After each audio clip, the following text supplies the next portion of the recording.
Verse 12, listen to this now. I have yet many things to say unto you, but you cannot bear them now. Now consider this for a moment. He is saying all these things at what we call the Last Supper. As we saw just a moment ago, the soldiers are on their way with the torches and they're getting ready to haul him off to a trial before Pilate. He's going to be crucified in minutes and hours. I mean, he's not got much time with him left. And he says, I have many things to say to you. I've still got a lot to say to you. And he's not, he doesn't have much more time here, but he says, I've got a lot to say to you. Then he even says, the things I have to say to you, you can't bear it now. Literally in the Greek language, I heard one person explain it this way, that construction of words, you cannot bear it now. It implies the idea of somebody holding something in their hands, but it's falling between their fingers. It says you can't hold on to it right. You can't understand it. It's going to fall between your fingers. The things I want to say to you, you can't grasp it now. Well, how is he going to get those things across? Here is what he says in verse 13. Howbeit, when he, the Spirit of truth, is come, he will guide you into all the truth. See, I've got a lot of things to say to you, he says, but you can't understand it now. You can't grasp it now. But when he, the Spirit of truth, has come, he will guide you into those. He's going to lead you into those things.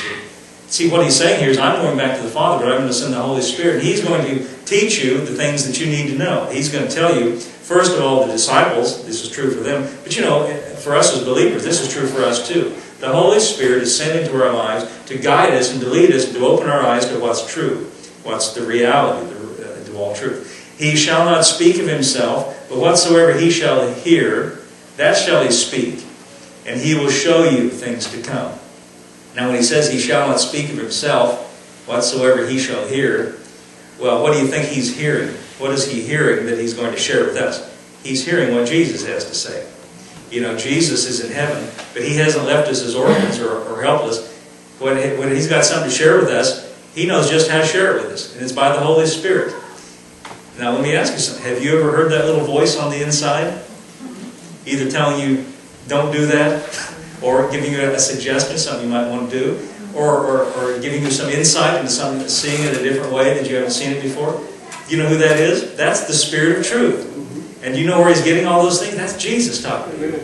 That's Jesus giving you personally what you need. Isn't that great? That's why he said it's better for you, it's expedient for you that I go away. Now I think this is a very interesting idea. He said, I've got a lot of things to share with you. Skip over to verse 25 for a second. Notice this. I want to add this thing to it, add this thought to it. Verse 25 he says, these things have I spoken unto you in Proverbs. Proverbs, in the margin, it says parables. Another translation I have at home that I was reading this morning, it says, I have spoken to you so far in figures of speech. But the time comes when I shall no more speak to you in proverbs, or parables, or figures of speech. I will show you plainly of the Father. Now, do you realize that when we read the words that he says in the Gospels to the disciples, he says right here that so far I've spoken in parables, figures of speech, proverbs. There's a real reason for him doing that. He tells us why he spoke in proverbs, in parables, and figures of speech. But the fact of the matter is he tells that up until this point, that's the way that he has spoken. Now what I'm saying to you is after this time, when he goes and accomplishes his redemptive work on the cross, he says, after this, that is when the Holy Spirit comes, then I'm going to speak to you plainly of the Father. Now, do we have any record of that? Yeah, that's what the epistles are. That's what they're writing, especially the Apostle Paul. Here was a man we just talked about a moment ago. He was a persecutor of the church, but Jesus came and appeared to him after his death, burial, and resurrection. He says, listen, Saul, and his name changed later to Paul, Saul, I'm going to send you to the Gentiles, and I'm going to appear to you, and I'm going to give you things to say. Paul tells us in Galatians that the message that I'm giving to you didn't come from human teachers. It came directly from Jesus Christ himself by revelation. When you read the epistles, the letters, especially the Apostle Paul, they're not proverbs and they're not figures of speech. He's speaking plainly of redemption. He's speaking plainly of the things we need to know. But when you read in the Gospels, Jesus is speaking to the nation of Israel and to the Old Covenant people of God in parables, in figures of speech, in proverbs. Over and over again he says, here's another parable. Here's another parable. Do you know what that means? The things that you read in the Gospels, you have to apply some interpretation to. You have to give it some thought. And here's what I would suggest. If you'll study the Apostle Paul's writings and get the plainly given information and apply that to when you read the Gospels, you'll get a clear picture of it. It gives us a very clear understanding. But please keep that in mind, that he says, I've spoken to you so far in proverbs and parables, but now he's not going to speak anymore in proverbs, parables, figures of speech. I'm going to show you plainly the Father. Now there's one more thing I want to share with you in this chapter I think is vitally interesting, or vitally important and also interesting. The last verse, verse 33. These things I have spoken unto you, that in me you might have peace. In the world you'll have tribulation, but be of good cheer, I've overcome the world. I really like the way he said it in the film, and I can't remember the exact wording, but that was really good. But the thought is this. It says, these things I've spoken unto you, that in me you might have peace. Then he says, in the world you'll have tribulation. Now, in the world means in this present physical world. He says you will have tribulation. Now, I would like to be able to stand here and tell you today that you're never going to have any trouble in your life, but I can't do it. Jesus tells us here, in the world, the word for tribulation here is a Greek word, thlipsis, thlipsis, and it literally means pressure. Now, if I ask for a show of hands for you to acknowledge or tell me, is that true? Is it true that in life we have pressure? It is true, isn't it? We can all look at our life and see various ways that pressure shows up. And Jesus here tells us that that's the case. See, there's no way that you're going to have a situation in your life where there's no pressure, where there's no trouble, where there's no tribulation, until you're out of this life. Many of you know, I went to a Bible school in Broken Arrow, Oklahoma called Rhema Bible Training Center, and the guy who started the school, Kenneth Hagin, was alive at that time.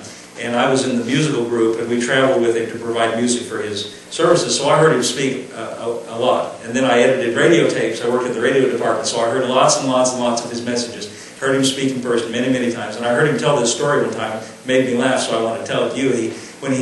Before he was so well known, he had smaller services, and at the conclusion he would ask people to come up for prayer, and then he would go down the line, pray with each one of them personally, individually.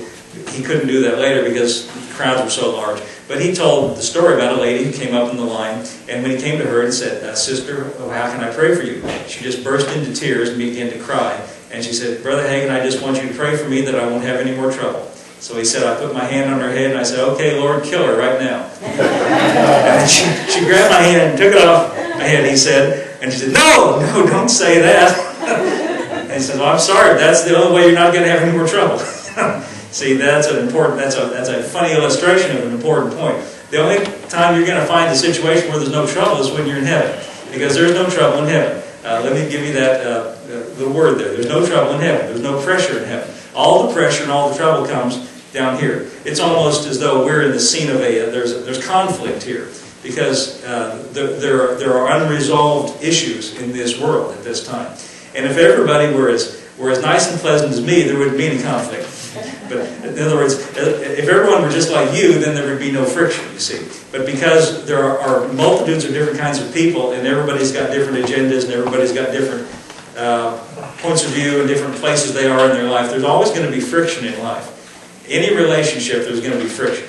Husbands and wife, unfortunately, there's always going to be some element of friction unless you choose to walk in love and overcome that. Any relationship in life. And Jesus says here, in the world you'll have tribulation. Well, we just might as well mark it down. As long as we're in this world, there's going to be some kind of pressure or trouble. But he didn't just say, friends, in the world there's trouble, so tough luck. He says, listen to this, I have said these things to you that in me you might have peace, in the world tribulation.